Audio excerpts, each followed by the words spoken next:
Congolaises, Congolais, mes très chers compatriotes, comme je vous l'ai promis le 23 octobre dernier, me voici devant vous pour vous rendre compte du résultat des consultations que j'ai engagées depuis le 2 novembre dernier, ainsi que des décisions qui en découlent. Près de 3 semaines durant, avec les représentants des différentes forces politiques et sociales du pays, j'ai eu le privilège d'aborder les sujets les plus préoccupants pour l'avenir de notre pays. J'ai recueilli des mémorandas, cahiers de charges, notes, projets et autres courriers, aussi bien individuels que collectifs. J'ai été impressionné par la clarté des analyses et recommandations de mes différents interlocuteurs. Une fois de plus, j'ai ressenti l'immense douleur, doublée de révolte, de mes compatriotes face à la situation d'instabilité et de guerre larvée qui perdure dans une partie du pays. J'ai été anéanti par les témoignages renouvelés des victimes d'atrocités. J'ai mesuré la soif, exprimée par tous, d'une démocratie exemplaire et d'un véritable état de droit. J'ai compris que notre peuple et la majorité de ses élites ne supportent plus d'être pris en otage par le cancer de la corruption, des traitements discriminatoires, des discours creux et démagogiques. J'ai ressenti la lassitude de nombre d'entre vous, toujours plus impatients de voir des résultats concrets sur le front socio-économique changer leur quotidien et celui de leurs enfants. J'ai pris bonne note des attentes précises de chaque catégorie consultée, ainsi que celles spécifiques aux différentes provinces. J'ai aussi été marqué par votre reconnaissance des efforts consentis pour trouver des solutions aux multiples problèmes auxquels notre pays fait face. J'en suis d'ailleurs regaillahardi. À tous ceux que j'ai eu l'honneur de rencontrer, j'adresse mes remerciements les plus patriotiques. Je remercie également chacun d'entre vous qui n'avait pas pu participer directement à ces consultations, mais qui avait manifesté un grand enthousiasme pour cet exercice démocratique. Je suis très fier de constater que les uns et les autres partagent largement avec moi les mêmes aspirations pour notre pays.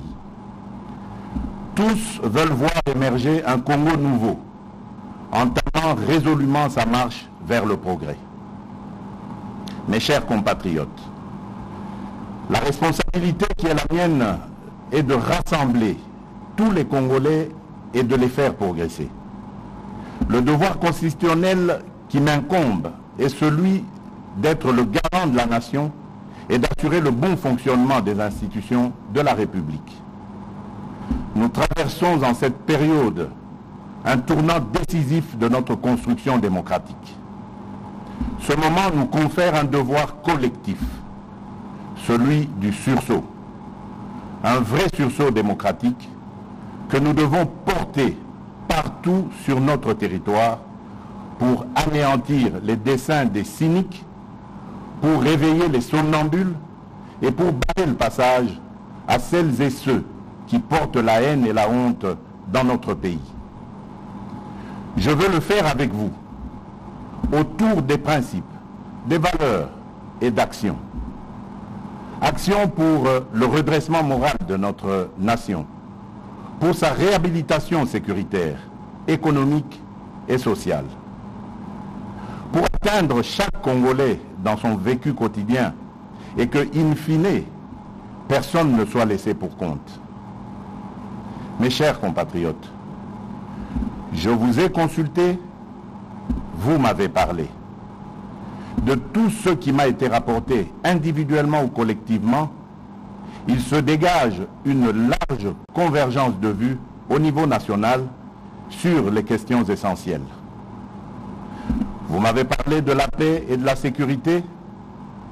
j'ai retenu comme proposition établir une administration appropriée dans les zones en proie à l'instabilité et au conflit, le cas de Beni et de Butembo notamment, impliquer davantage les communautés des zones affectées dans les processus de pacification, proscrire strictement l'incorporation des rebelles au sein de l'armée régulière, appliquer rigoureusement les dispositions pénales contre le viol, lancer dans les meilleurs délais la campagne Tolérance zéro contre les violences basées sur le genre, consacrer plus de ressources à la prise en charge des victimes d'atrocités, exercer notre devoir de mémoire par des symboles, actes et initiatives pérennes afin que de telles calamités ne se reproduisent plus, recourir aux instruments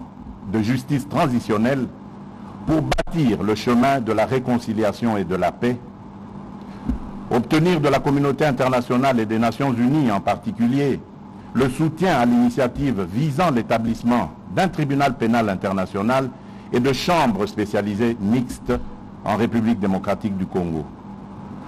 Poursuivre la réforme de l'armée, de la police et des services spécialisés, obtenir la levée de l'embargo contre la République démocratique du Congo en matière d'achat d'armes et autres équipements militaires, revoir les lois qui tendent à protéger tous ceux qui ont commis des crimes graves se rapportant aux droits de l'homme et aux crimes économiques.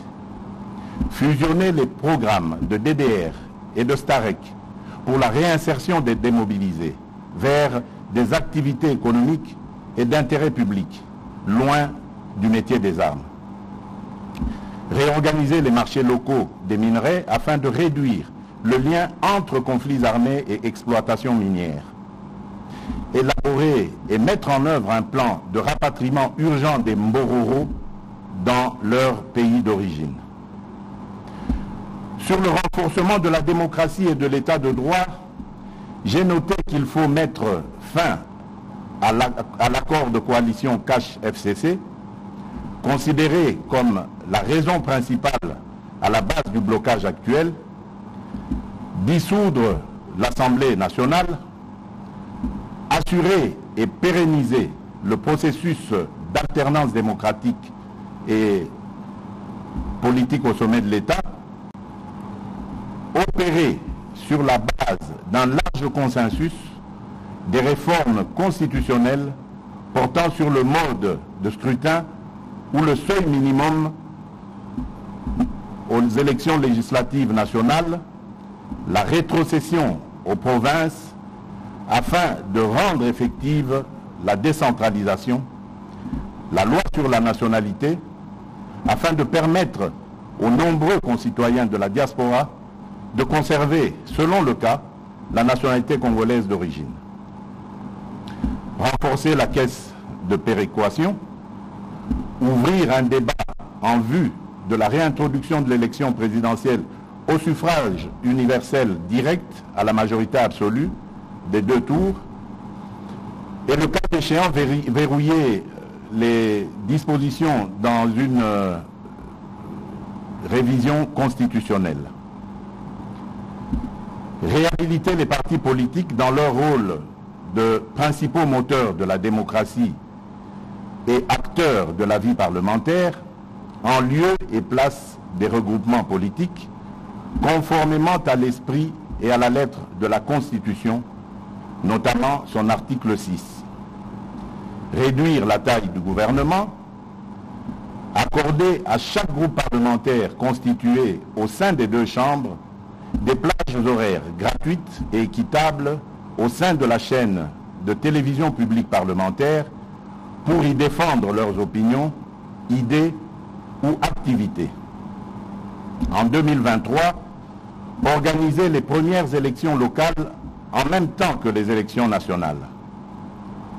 Changer le mode de scrutin des gouverneurs de province et des sénateurs, accélérer la désignation du porte-parole de l'opposition, supprimer le ministère de la décentralisation et le réintégrer au sein du ministère de l'Intérieur, dépolitiser l'administration du territoire en privilégiant les critères d'ancienneté et de compétence dans la nomination des administrateurs des territoires, ainsi que promouvoir la nomination des non-originaires.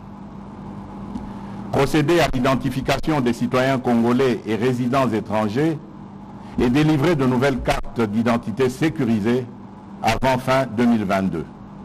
Assurer le vote pour les Congolais de l'étranger aux prochaines élections nationales, créer des sièges pour les Congolais de l'étranger à l'Assemblée nationale. Pour organiser des élections crédibles dans le délai constitutionnel, vous avez souligné l'urgence de réaliser le recensement de la population dans les délais raisonnables, réformer la loi électorale et la CENI avant la désignation de ses membres, constituer des provisions budgétaires annuelles pour le financement des élections. Sur l'indépendance et la bonne administration de la justice, vous avez relevé qu'il faut mettre en place un programme de recrutement de nouveaux magistrats et de formation continue intensive pour les magistrats en fonction, améliorer les conditions de vie et de travail des magistrats et sanctionner sévèrement les magistrats qui abuseraient de leur position, renforcer le respect de la loi, intensifier la lutte contre la corruption et autres antivaleurs, ainsi que la lutte contre la criminalité économique, notamment par la création d'un parquet financier. Protéger par une loi les lanceurs d'alerte en vue de juguler l'enrichissement sans cause.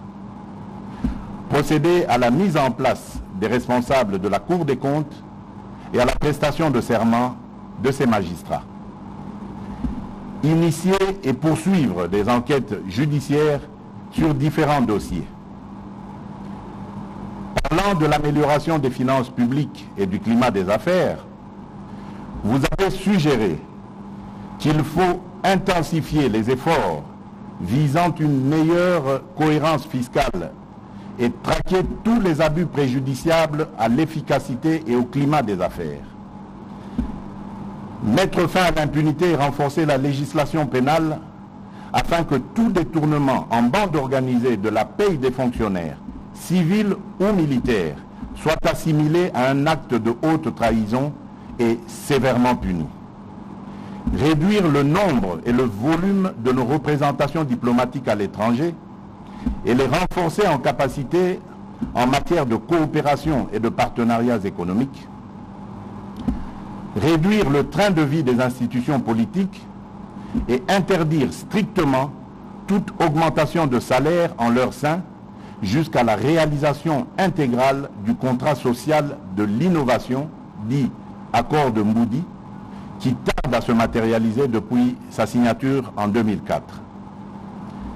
Mettre en place un système de déclaration annuelle d'impôts pour les personnes physiques, réformer les lois et règlements sur les exonérations et les compensations fiscales et parafiscales, opérationnaliser effectivement l'identifiant fiscal unique pour les personnes physiques et morales, renforcer la synergie entre les régies financières et accroître le recours à la digitalisation en vue de mieux maîtriser la base fiscale et mieux combattre la fraude. Sécuriser les contrats et les droits de propriété, en particulier en ce qui concerne les titres fonciers et immobiliers. Combattre l'évasion des primes d'assurance et instaurer un système de pénalité dissuasif. Renforcer le contrôle des structures des prix des produits de base et sanctionner toutes les formes d'abus conduisant à des hausses injustifiées des prix aux consommateurs ou un manque à gagner à l'État. Créer une véritable banque nationale de développement, créer une banque agricole en vue de répondre aux besoins spécifiques de financement de ce secteur, créer une banque de l'habitat en vue de promouvoir le crédit hypothécaire en République démocratique du Congo, accélérer la mise en place de dispositifs de contrôle en vue de mettre fin au coulage des recettes à nos différentes frontières, diversifier notre économie par le développement de l'agriculture et la création de zones agro-industrielles, faire émerger au budget de l'État certaines catégories de recettes, notamment les bonus réalisés par les entreprises étatiques, poursuivre la politique de stabilité du cadre macroéconomique. Pour mieux planifier notre développement et bâtir nos infrastructures, vous avez souligné la nécessité de procéder sans délai à l'application du Plan national stratégique de développement, PNSD, le rendre plus centré, plus opérationnel et l'assortir d'une liste de projets et d'actions prioritaires. Doter chaque province d'un plan de développement local cohérent, en phase avec les priorités nationales et assorti de capacités pour sa mise en œuvre. Réécrire la loi sur le petit commerce afin de garantir l'exclusivité aux nationaux. Valoriser et protéger nos actifs miniers grâce à un programme de certification minière en vue de mieux soutenir le financement de nos infrastructures et la mise en valeur de notre économie. Construire davantage de logements sociaux, renforcer les règles de construction et d'urbanisation, renforcer la lutte anti-érosion sur l'ensemble du territoire national, réformer la loi sur les marchés publics pour la rendre mieux adaptée aux contraintes et spécificités nationales et faciliter l'exécution rapide et fiable des projets, finaliser le cadre légal de mise en œuvre des partenariats publics-privés pour permettre l'accélération des réformes et des grands projets de développement du pays, renforcer la culture et la pratique de l'évaluation à tous les niveaux, y compris pour les membres de la présidence, du gouvernement central, les gouvernements provinciaux et les mandataires publics. Fixer des objectifs précis de desserte des populations en eau potable, en énergie électrique, en infrastructures de transport et en assurer un suivi rapproché au plus haut niveau du gouvernement. Promouvoir l'écologie et la protection de l'environnement, organiser dans les tout prochains mois, dans un format à définir, une conférence des bailleurs de fonds publics et investisseurs privés pour la mise en œuvre rapide et efficace des priorités nationales.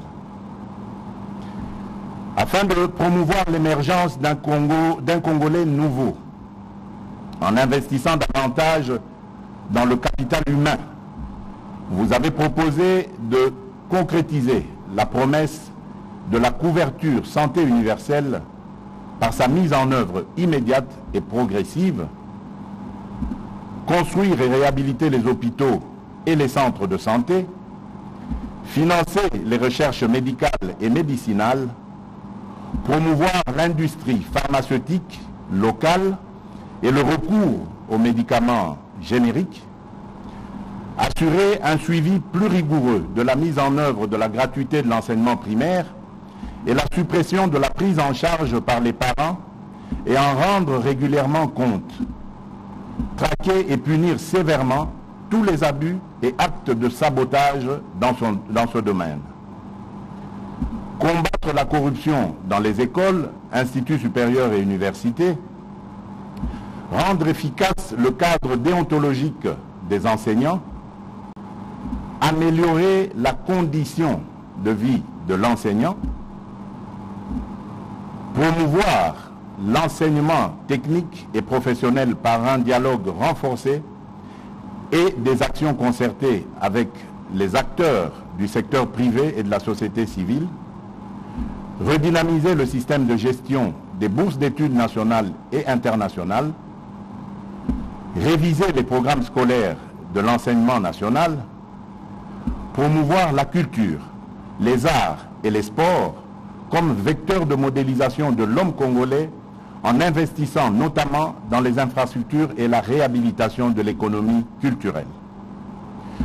Pour donner de l'emploi et une vraie perspective de vie à la jeunesse, vous avez suggéré de combattre l'exclusion, l'extrême pauvreté et la vulnérabilité partout où elle se manifeste, car les enfants et les jeunes en sont les principales victimes. Mettre en place avec les autorités provinciales et locales une véritable politique multidimensionnelle de lutte contre le désœuvrement des jeunes et le phénomène des enfants des rues. Mettre en place conjointement avec le secteur privé un programme visant la mise à niveau, la diversification et le développement de l'offre de formation professionnelle, y compris l'entrepreneuriat, sur toute l'étendue du territoire national. Accélérer la mise en place du fonds de garantie pour les jeunes entrepreneurs. Garantir par la loi un quota de participation des jeunes entrepreneurs au grand marché public. Adopter sans délai le projet de loi revisitant la loi agricole de 2013. Faciliter l'accès au foncier agricole pour les jeunes producteurs ruraux. Faciliter aux jeunes l'accès aux différentes formes de crédit et à des conditions avantageuses. Quant à la promotion des droits de la femme, vous avez insisté sur la nécessité de renforcer les incitations en faveur d'une plus grande participation des femmes aux compétitions électorales, veiller à une meilleure représentation des femmes au sein des instances dirigeantes des entreprises et institutions publiques, promouvoir par des initiatives spécifiques l'entrepreneuriat des femmes. Mes chers compatriotes, l'engouement suscité par les consultations ayant dépassé toute prévision, je ne saurais être exhaustif dans cette énumération.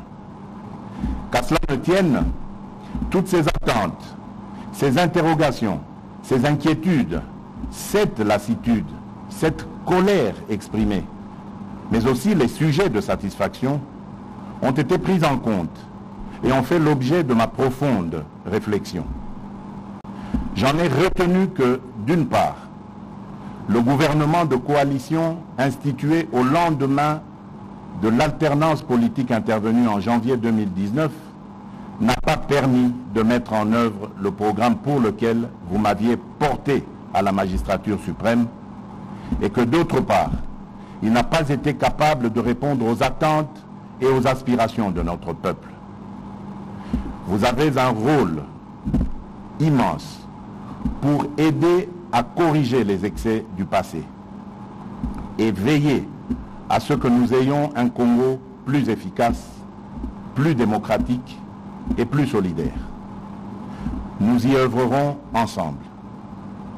Aussi, devons-nous cultiver chaque jour et à chaque instant le vivre ensemble sur les valeurs d'égalité de traitement entre les citoyens, d'équité et de solidarité dans le partage des richesses nationales, ainsi que de justice pour tous. Nous devons également renforcer les piliers de la cohésion nationale et la législation en réprimant plus sévèrement les actes et propos incitant à la haine tribale, aux discriminations en tout genre et au séparatisme. Mes très chers compatriotes, cela dit, vos contributions devront conduire ainsi à des profondes réformes.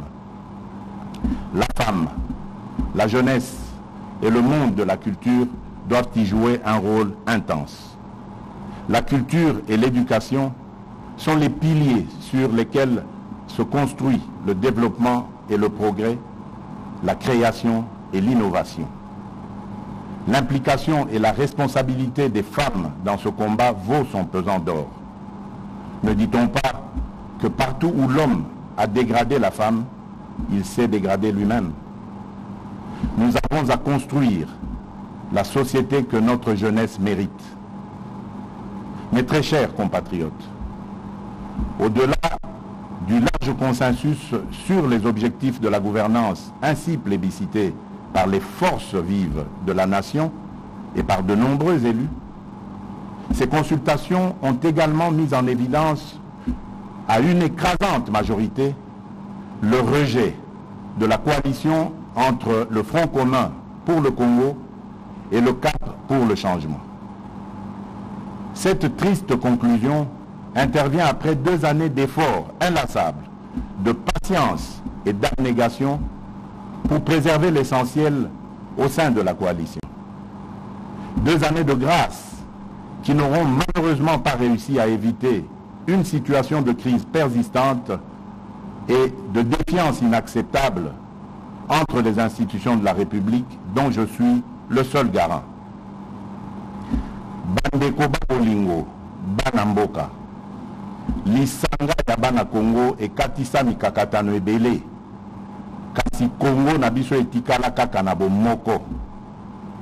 Etumba oyo ezali ya kobimisa ekolo na biso na bobola na bozangi. Bitumba ya solo esengeli kobunda ezali ya kosilisa moyibi na kanyaka na mboka na biso. Toboyi bokabwani na bitumba oyo toyebeli tina te. Na sengi na bino baso tosangana po tobimisa mboka ya bakoko na biso na etumba oyo. Mes très chers compatriotes, ceci n'est pas seulement un discours. C'est un appel à la mobilisation générale face à la dégradation de la situation de notre pays, voulue et orchestrée par les fossoyeurs de la République. Mes très chers compatriotes, comme j'ai eu à vous le dire le 23 octobre dernier, nous n'avons pas le droit de prendre en otage le devenir de notre nation à cause de querelles politiciennes et de repositionnement. Je ne peux en conséquence me résoudre à demeurer dans le statu quo et l'immobilisme. Le temps n'est plus propice aux atermoiements, ni aux discussions stériles, ni encore moins aux intérêts partisans. Les replis tactiques et les combats d'arrière-garde n'ont plus aucun sens. Ce moment historique nous impose de prendre nos responsabilités en vue d'instaurer un état de droit et de démocratie, conformément à la mission que vous m'avez confiée et dont j'en mesure la grandeur. C'est pourquoi j'ai décidé de faire porter le grand projet de refondation du pays par l'ensemble des forces vives, politiques et sociales que compte notre pays au sein d'une union sacrée de la nation. Par union sacrée, j'entends une nouvelle conception de la gouvernance basée sur les résultats dans l'intérêt supérieur de la nation. Il s'agit d'adhérer aux principes, valeurs et cadres programmatiques dont je viens de fixer ici les grandes lignes. Ainsi, pour rendre effectives et concrétiser les réformes envisagées, la majorité parlementaire actuelle s'étant effritée, une nouvelle majorité est nécessaire. En conséquence, j'ai décidé de nommer un informateur, conformément aux dispositions de l'article 78, alinéa 2 de la Constitution. Il sera chargé d'identifier une nouvelle coalition réunissant la majorité absolue des membres au sein de l'Assemblée nationale.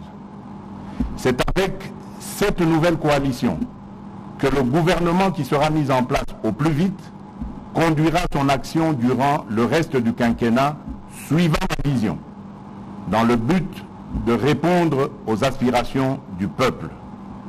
Au cas contraire, fort de ce que les raisons de dissolution sont réunies, en ce qu'il existe effectivement une crise persistante, cristallisée notamment par le refus du Parlement de soutenir certaines initiatives du gouvernement, comme ce fut le cas lors de la prestation de serment des membres de la Cour constitutionnelle, j'userai des prérogatives constitutionnelles qui me sont reconnues pour revenir vers vous, peuple souverain, et vous demander cette majorité. Mes très chers compatriotes, forces vives de la nation, députés nationaux et sénateurs, le moment est ainsi venu de réunir toutes les bonnes volontés, quelles que soient leurs origines politiques, philosophiques ou ethniques, pour donner un nouvel élan à notre destin national dans l'union sacrée de la nation, et que le Congo, notre cher et beau pays, dont le peuple est le bouclier et la force de dissuasion, cesse d'être un problème pour nous-mêmes et pour le monde. Wandugu wapenzi, musimame, kazi ya nchi inaanza. Bampangi ya Luzolo, beno telama, kisame banda. Bana betu basuibwe, jukai, mujimu wabanyi. Bandeko bakolingo banamboka, bino banso boteleme, mosala et bandi. Que Dieu bénisse la République démocratique du Congo. Je vous remercie.